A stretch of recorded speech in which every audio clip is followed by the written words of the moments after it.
fight in this battle, we lose the Iowa that we know. That is a guarantee. And that's why I'm running for governor. I resigned a job that I loved. I loved the job that I had for Governor Reynolds. 5 years running the state of Iowa, dealing with some of the biggest problems, the biggest challenges that the state faces. I loved that job. But I resigned that job so that I could protect a state that I love. I'm not doing this for a good time. And I've said this on Conway and probably Dace's show. I'm not doing this for funsies. I'm not doing this for a title. I'm not doing this for a resume. I'm in this race to protect your freedom. I'm here to protect your property. I'm here to protect your kids. And I'm here to protect your future. That is why I'm in this race. Iowa should be a place where families thrive. Not where they're taxed, regulated, and pushed out. A place where life is valued. Where work is rewarded and government knows its place. And that is not in the way. Get government out of the way. We, the people, should reign.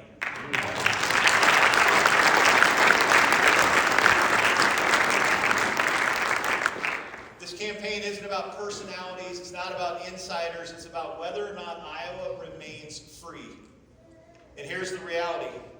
We win by bringing everyone to the table. Young, old, business/establishment, agriculture, faith, grassroots, MAGA, MAHA, all united behind leadership that's ready to fight and ready to win.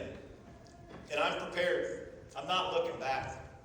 And like Dave said, I'm ready to lead on day one.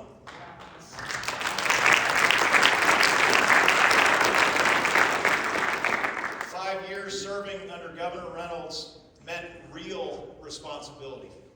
That was real work, real responsibility, working with every single state department, overseeing the interactions of 20,000 state employees that deliver services for you, for your tax dollars, managing massive budgets, and we delivered tangible results. My team, my department, we delivered. We cut waste. We exposed fraud. We created efficiency, reducing 37 agencies down to 16. We implemented zero-based budgeting, which you'll hear me say on the campaign trail all the time. It ensures accountability and transparency of your tax dollars so there's no hiding of where your money is going.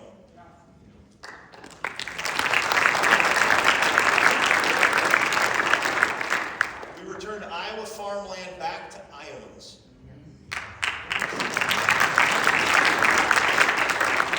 I created the Iowans Buy Iowa program to sell thousands of acres of farmland to local Iowa farmers. It stayed out of the hands of the Chinese, and it stayed out of the hands of out-of-state billionaires. That's what we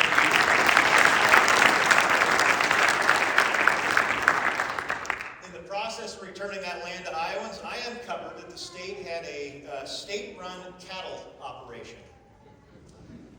Welcome to state government, by the way. We had a state-run cattle operation that was unnecessarily wasting tax dollars to manage a cattle herd.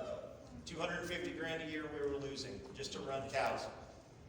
We don't have that taxpayer-owned cattle operation anymore, and now we're saving hundreds of thousands of dollars because I got rid of it. In Tama County, the old Iowa juvenile home, it sat vacant for 10 years. For 10 years it sat vacant. We spent $250,000 a year of your tax dollars just to keep the property from being vandalized. $2.5 million over the course of 10 years, poof, gone. In 9 months, I had that property transferred to the city. The city renovated the school. It is now a functional junior high. Kids are going back to school there. We are saving money. They're selling lots on the bare ground. And Toledo, Iowa is a different city because of it.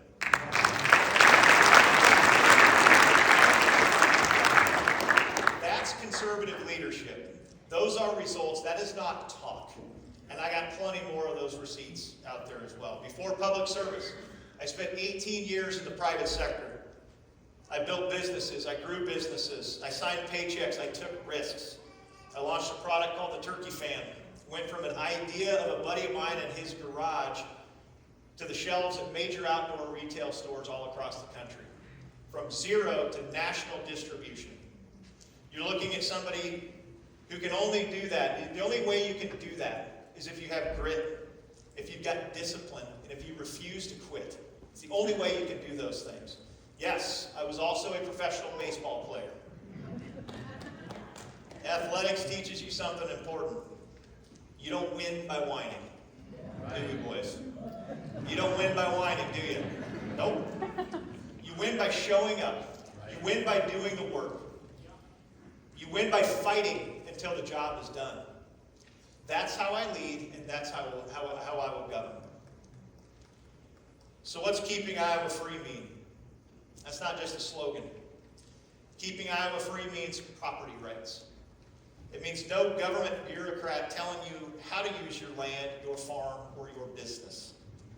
Keeping Iowa free means property tax relief, real property tax relief, so that families aren't taxed out of their homes, farmers aren't taxed out of their land. Accountability and transparency from the top of government to the bottom of government.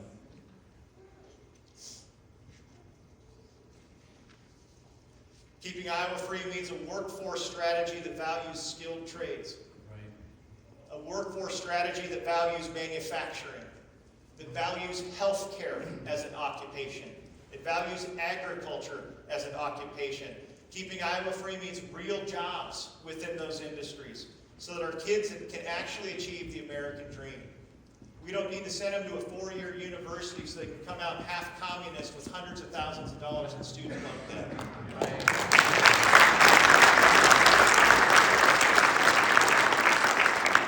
We need vocational studies, industrial arts in 7th, 8th, 9th grade so the kids can work with their hands, so the kids can break things, so the kids can fix things, so the kids can get dirty, and kids can go do it all again.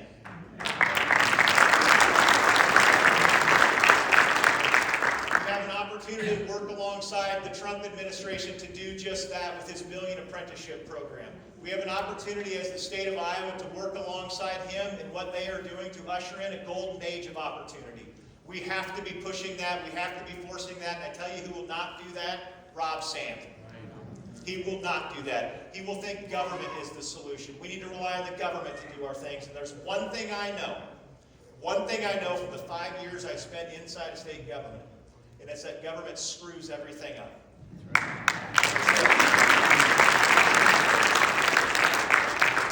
Keeping Iowa free means local control.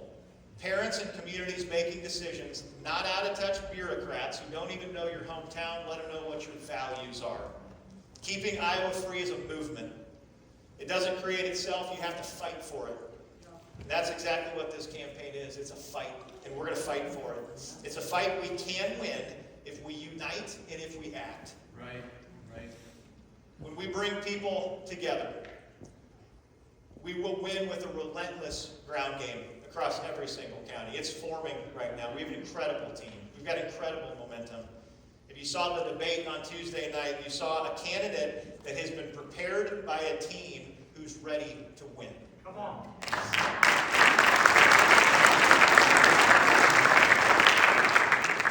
We're going to win by turning out the base and winning decisively so that Iowa never has to worry about the left rising up again.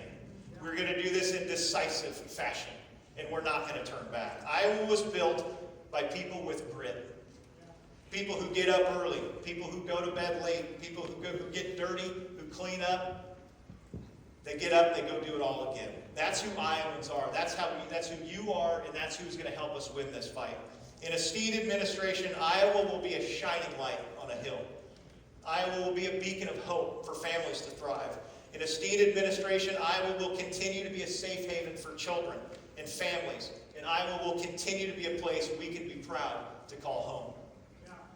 But to achieve this, we need your agreement. We need you. We need your voice. We need your time. We need your energy. And yeah, we need your financial support as well. Campaigns are won by people who show up and invest their time, their talents, and their resources. Campaigns are won by people willing to say, I'm all in. My family and I, we said we are all in. That's why I resigned the job that I love. That's why I took the income, the retirement, everything, wiped it away from my family so that we could go all in. And we didn't do it for us, we did it for you. We went all in because we believe that Iowa is worth fighting for. If you believe Iowa's worth fighting for, join us.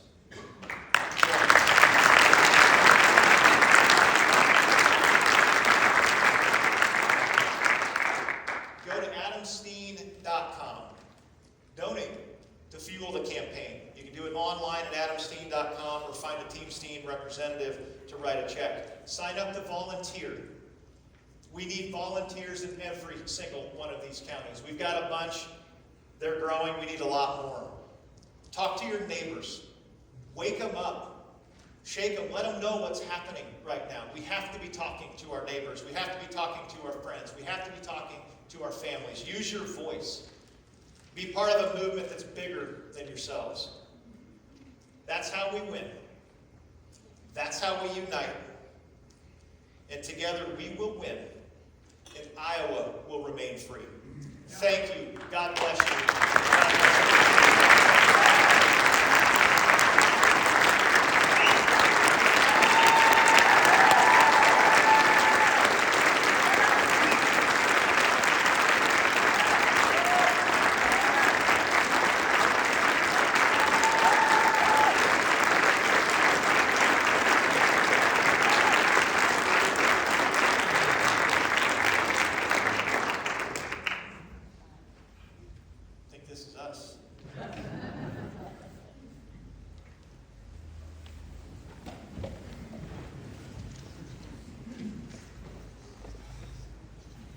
So we thought we'd do a little Q&A with you guys, if you wanted. Just a couple of ground rules, all right? Each question requires a $50,000 donation. That is negotiable. Not very negotiable, but it's negotiable, all right? And snotty questions go first, all right? So if you have a snotty question, you get to go first. Yes, sir.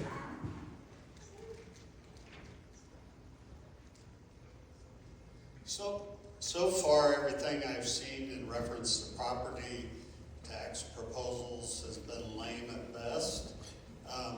Can't we just go after, at a minimum, the school portion of it and turn schools back over into a tuition-based system? Make it closer to the people that use it? Yeah. The property tax issue has been very frustrating to me. One of the first conversations I had in dealing with property taxes, I got the inside track, and they said, hey, we're going to cap property tax at 2%. I said, that's great. What are you doing to make the entities prove they need the 2%? They hadn't thought about that. We have a spending problem in government. We have a spending problem in our school boards. We have a spending problem in our city councils. We have a spending problem in our county supervisor areas as well. And if we don't attack the spend, we're going to try to reduce the revenue. And as a business owner, any business owners in here, if you reduce revenue intentionally, but you don't attack the spend, that's a recipe for disaster. We have to attack the spend. I love the ESA program, school choice, and everything that's doing. We will carry that forward. That is going to, thank you, somebody did that. Is that Rebecca? You can't know, okay. That is going to create competition, and that competition is going to see that those kids are learning better than other kids. And I believe we've got the opportunity for for public schools to remove the requirements that are on teachers right now, so we can start to level the playing field, and that's going to affect the spend as well. We've got to attack the spend first. Can I ask you a follow-up question to that? How much does the baseline budgeting, by law, I don't think we can even adjourn. Can we even adjourn without a balanced budget in the spring, right? All right. So we have to fix that on the front end, right? I mean, we can't just, I think voters need to understand that we can't do that and then by law and then say, and we're just going to trust, we have to, when you want guys like Mike going home as soon as possible in the spring to leave you alone, right? Okay. And so they can't go home until they know that your budget is balanced by law. And so if there is a revenue shortfall, right, they're stuck there. So we have to fix that by law on the front end in Iowa. So I think that's something that maybe is a key thing to understand.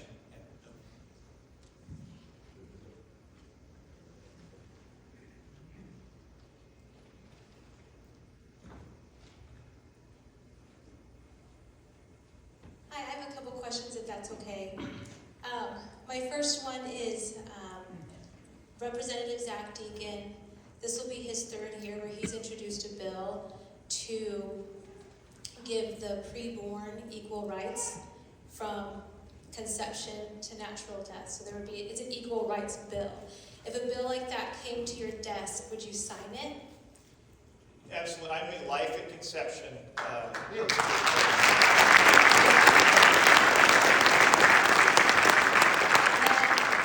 My second question is, when I was watching the Moms for Liberty debate, the question or the concern about cancer being the highest rate anytime in history in Iowa, do you acknowledge that Big Ag, the chemicals that they're using, specifically glyphosate, amongst others, are a cause of that cancer rates in Iowa, and will you be addressing that? So the cancer issue is near and dear to my heart. You probably heard me say this on the debate, and if you listen to Simon Conway's show from today, he and I expanded on that conversation. My father died of cancer 3.5 years ago. He was my hero. And he died of non-genetic kidney cancer. My mother, who's not here tonight, just survived breast cancer. I believe she's still in the hospital tonight. Should get out. So cancer is a very big deal for my family. It's touched my in-laws. It's probably touched every single person in this room. When I first jumped into this race, I started going to forums. I started going to venues to learn more about the cancer issues so I could try to pinpoint what the problem actually was. And what I found out is that there are hundreds of toxins that are out there in our soils, in our waters, in the air. We have a drinking problem in this state. We have a smoking problem in this state. We have a gambling problem in this state. We don't live healthy lives. So I refuse to point at one certain entity and say, you're the problem. We are all the problem, because it's going to take all of us to figure this out. And I told Simon today, I said, this is going to be a years-long project to fix. This will be one of the biggest projects in state history to fix, but thank goodness you got somebody like me who's used to solving major problems through big projects. We will attack Can I ask something else in response? What? I'm sorry. Can I ask something else in response? Yes. So I agree with everything that you say, 100%. The only thing that's different is that all the other states have the same problems that we do, but they're not super saturated in glyphosate. So I'm not saying that's the only problem, but would you say that that is a contribution to the problem, at least something that needs to be researched strongly?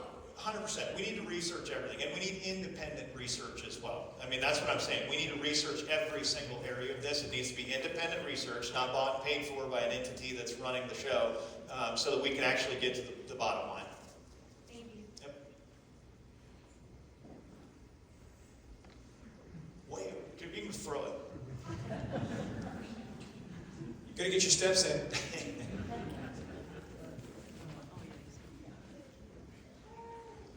We did watch your debate the other night, and we did think you did a great job. Thank you. You did. Thank you.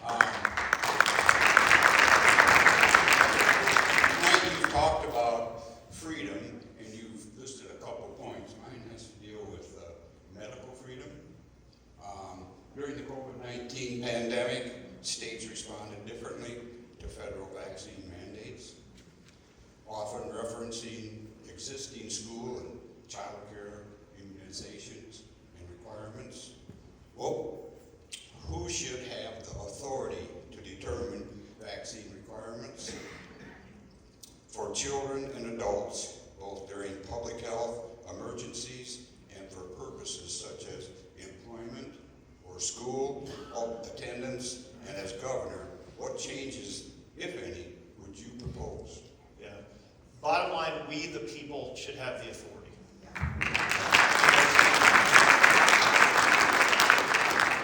Again, I'll go back, and I say this, and it sounds funny, but the one thing government does well is screw things up. And the last thing I'm going to do is let the government tell me what to do, and I, as governor, am not going to tell you what to do. You have the authority to make your own decisions, and that's how it should be, and that's how it should always be.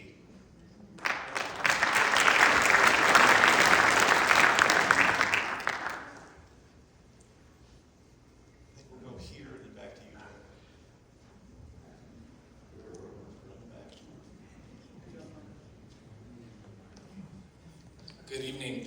I've got some concerns that I'd love to talk to you offline because they're way in the weeds. Getting it general enough that the audience can follow along. Do you have a plan to make, you did lower the number of agencies. Do you have a plan to help them to work together and help those who support those agencies be able to do what the legislature said we're supposed to be able to do? Yeah. You must work for the state. I'm not at liberty to say at this particular time. Hey, I'm not at DAS anymore. Your secret's safe with me. So, to unpack that, I'll try to be succinct with this, but my role with administrative services was widespread. I oversaw state accounting, oversaw state human resources, procurement, major maintenance, you name it. I was the operational entity of the state. And because I had developed a team, and I had an amazing team, we became known as the Special Projects Group as well. So all the big challenges that the state faced, we were behind the scenes fixing them. I became known as the governor's fixer. Part of what we did was align 37 agencies down to 16. Now, I resigned my position, jumped into this race. There's things we need to fix. There's things we need to coordinate, because when you do that, when you have 20,000 employees in 37 agencies down to 16, you're not going to get it 100% right. So there are a lot of areas that we need to make more efficient. There's a lot of areas where I know savings can be gained. And before I left my position, I told my team, I said, here's a laundry list of things that I want to do because I'm coming back.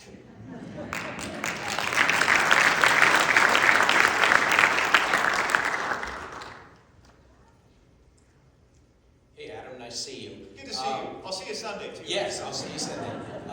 You mentioned healthcare and trying to get some of our young people back into healthcare. We know the healthcare system is broken right now. We just have 67 people just been notified they're going to lose their jobs. We had teachers nurses voting to unionize. What ideas and plans do you have to make the healthcare system in Iowa stronger? Yeah, I appreciate that question. I'll give you three things. The first one is, and it comes from the core understanding of what I believe the problems are. One of them, we have rural parts of Iowa that don't have enough people to create the demand for a healthcare facility. So we need to create more economic development in rural Iowa. I believe we can do that through the trades. I believe we can do that through innovation, through strategic partnerships, joint ventures with existing companies in like-kind areas so that we can expand and scale businesses. But in the meantime, I think we need to expand telehealth as well. I think telehealth needs to be available for every single person that can absolutely use it. So you've got that on one end. You've got population challenges. Then you've got places like Ottumwa that have facilities, but they don't have enough workers. They don't have enough staff for the beds. I think we need to create economic development in places like Ottumwa. I believe we can do that through the trades, through new innovations, so that people move into these areas. We've got unbelievable natural resources across the state, so we need to build those areas up as well. But then also, what we need to do from a healthcare perspective is start teaching kids to their gifts and their talents. And we need to start that at the family dinner table, frankly, because some kids don't know they're supposed to be a nurse.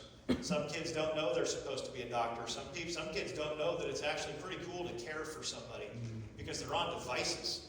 They're not in front of these opportunities. They're not in front of the opportunity to figure out how God created them and how they were made so that they could be the healthcare worker. So we need to bookend this thing. On one end, we got to solve the problem that exists. On the other end, we got to build up the basic children that think healthcare industry is cool, that the agriculture industry is cool, and that the trades industry is cool. And we can do that if we do it right.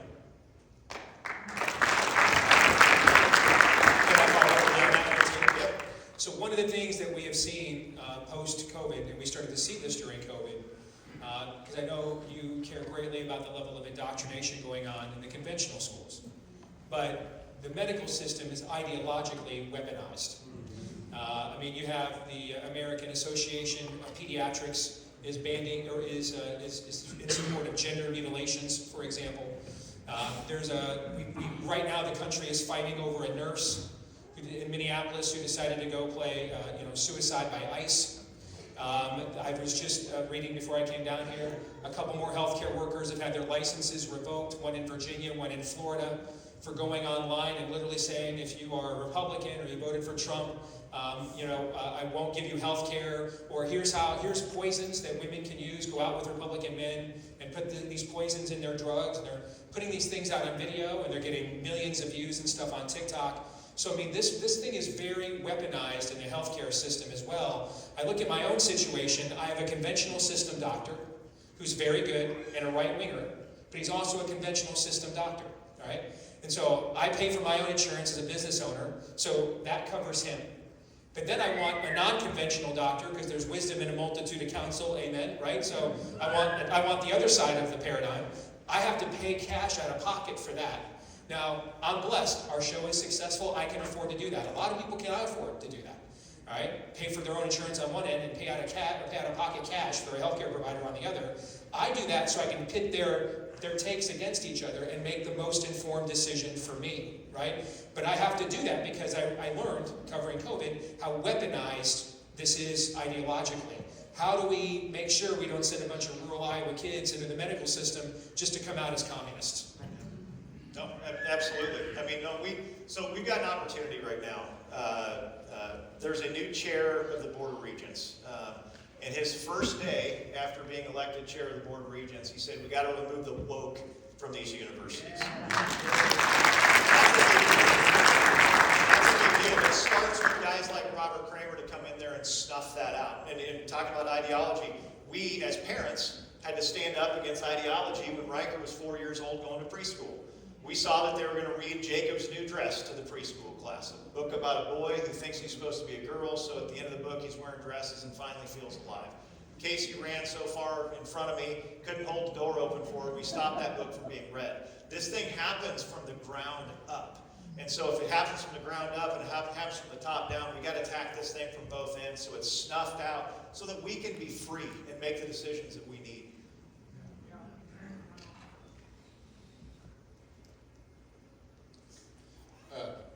Really, Steve asked part of the question, and it's related.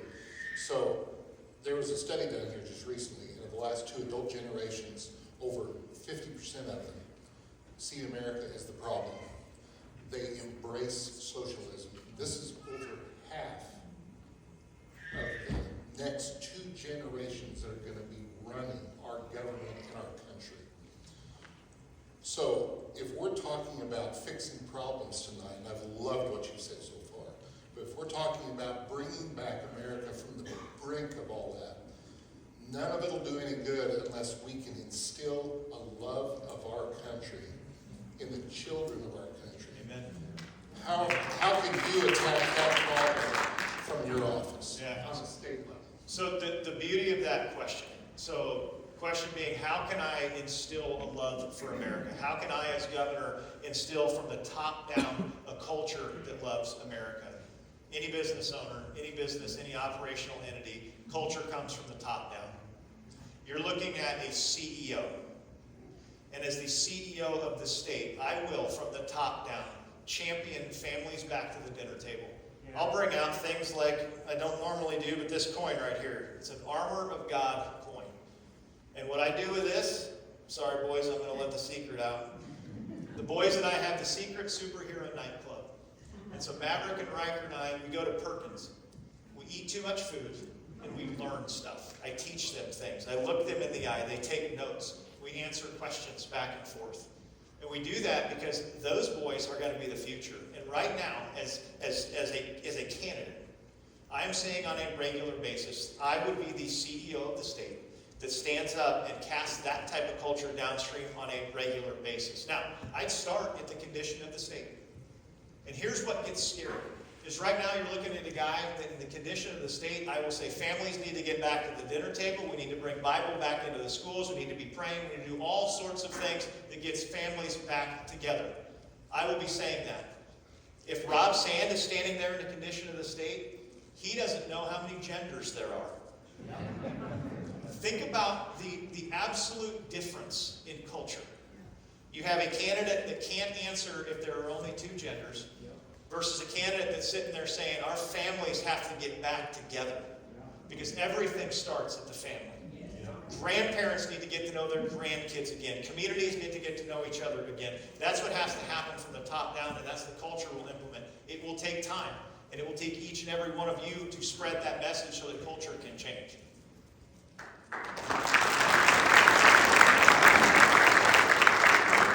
Two more. So one of the biggest issues in the legislature is the eminent domain for private gain. Last year, again this year, difference of opinions in the House and the Senate and the governor's office.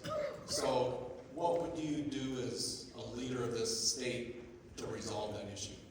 It's a great question. Eminent domain. Eminent domain is the #1 issue across the entire state of Iowa right now. We're not talking about life. We're not talking about anything other than, well, property taxes, but eminent domain. Here's what I'm saying. If the legislature does not protect private property from imminent domain abuse for carbon sequestration, Rob Sands, your next governor. It is that big of an issue. So this session, it has to be solved. There needs to be a bill that includes eminent domain cannot be used for carbon sequestration, because I ain't going to be able to fix it because I won't be your governor if that's not fixed. It is that big of an issue. So they need to get this thing solved. They need to solve it soon. So it's not a talking point in the general, because that talking point is a loser all day long. Yep. Can I add a little more context to that? For politically, we have about 30 counties in Iowa that voted for Obama twice, and then turned around and voted for Trump thrice. And they're all rural counties. So as someone who was on the ground floor trying to turn this state red 15 years ago, the one thing we could never figure out, we could get the rural Iowa folks to vote for us in things like retention elections, but we could never get them to vote in partisan elections en masse for us, because they thought, frankly, the Republicans just hated people like them and only cared about corporations, right? And so the last missing ingredient we had was Trump. His economic messaging is what helped us flip those rural counties that were voting Democrat before him, and are why it was so hard for a Republican to win statewide in a presidential election. He flipped them into our side. What you saw in the last session, and I remember when Senator Pike, one of my best buds, called me to tell me that a bunch of Democrats had joined with him in the last session in his group in pushing back on the eminent domain stuff. And I said to him on the call, they see this as a divide and conquer opportunity. All right, what they're going to try to do is depress our turnout. So what's the difference between Iowa and Minnesota? If you look at Iowa and Minnesota politically on a map, they look very similar. About 85% of Minnesota is red. About 85% of Iowa in terms of county and square mileage is red. The difference is the combined urban populations of Minneapolis and Duluth and St. Paul and Bloomington are greater than the combined urban populations of Waterloo, Des Moines, Iowa City, and Cedar Rapids. And so statewide, Democrats are able to run up such huge numbers in those urban areas, in just those areas, that they end up overcoming what we have over the course of the rest of the state. Okay? The game plan of the Democratic Party is to use that issue to help split our base, so that we demoralize our base in the rural areas, and instead of getting Trump-like turnout, we kind of get typical Republican turnout. They get huge turnout in those urban areas. They dominate Blackhawk County, Polk County, Story County, Lynn County, Johnson County, and they make us Minnesota by running up margins and depressing our base. And right now, we have a very small fraction of the Republican Party that is, because of the love of mammon, is aiding and abetting them doing that. And frankly, you want to know who's funding, what candidate all those interests are funding? They're all funding Randy Feenstra. And that's why Randy Feenstra had 40% of his own congressional district vote against him in his last primary, with a candidate who nobody knew his name and had no money at all. That was just all a protest vote. And the problem with that too is, what part of the state is most densely populated with Republicans? Do you know? His district, that northwest area. We need mass turnout of our base in that area. We can't have like 83% turnout. It's going to be like 93% turnout. If it's 83, 85%, it doesn't take too many people ticked off that you stole their land, and them and their friends and their family members and their precinct doesn't show up. If we don't get 93, 95% turnout of our vote in those areas, we're going to lose. That's what he's talking about. And that's why this issue is so particularly toxic, right? Because it gets to kind of the old divisions in the Republican Party. Are we about the stuff that your question was about earlier? patriotism, a legacy, heritage, passing on our country, or are we about, we're just here, money for money's sake, just pure materialism? Right? And so if we get that one wrong in this primary, or in this legislative session, Adam is correct. Our odds of winning in the fall will go down precipitously for sure.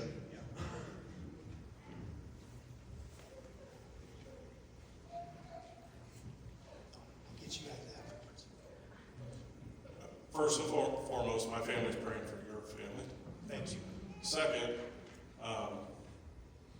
thank you for following a Christ-like model. It's being noticed throughout. I'm a homeschool dad. My wife and I have homeschooled for 17 years. And that community sees everything that you're doing. And that community has actually got a huge voice throughout Iowa. That community respects public school parents, public school kids.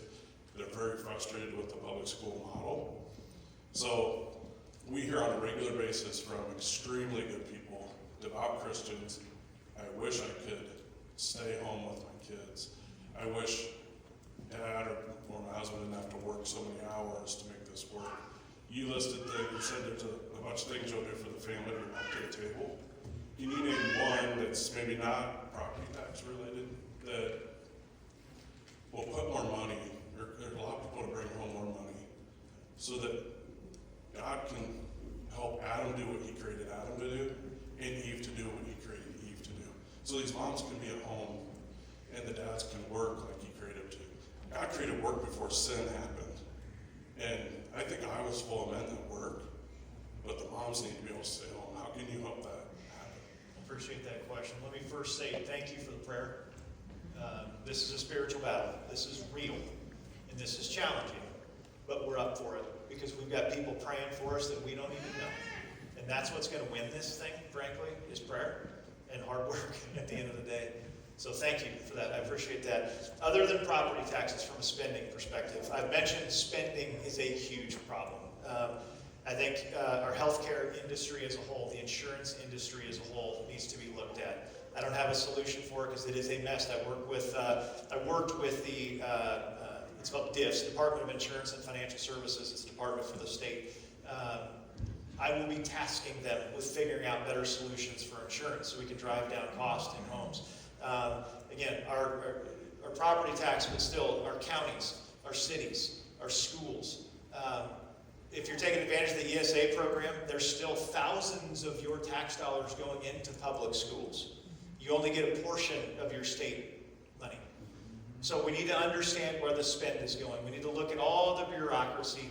And I'll give you one example in this, trying to answer your question. But I was meeting with a gentleman who's a county supervisor for one of the poorest counties in Iowa, the least amount of things going on. And he challenged me on my zero-based budgeting.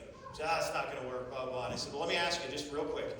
Again, I ran the state for 5 years. I said, what's your org chart look like at your administrative building? And he said, why? I said, just what's it look like?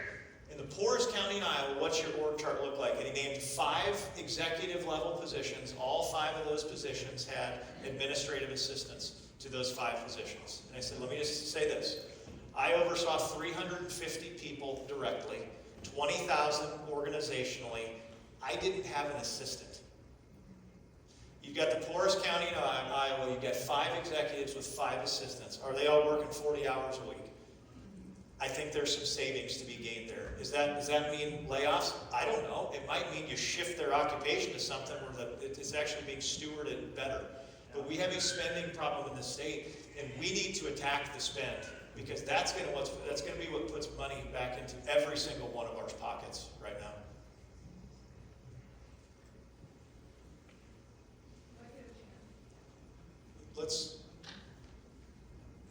Okay, which peanut butter is better, Skippy or Jif? Chunky Jif.